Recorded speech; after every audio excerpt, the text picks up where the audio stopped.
One of the biggest factors that make me different is the experience level that I have.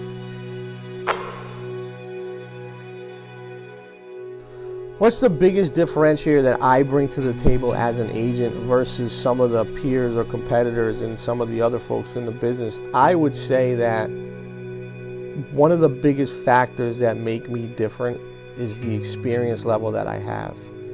Working on over 500 transactions for the past 3 years, that's 1,500 transactions in a 3-year period, not counting what I did years 1 to 7. That puts me in the realm of really selling almost 30 years of real estate.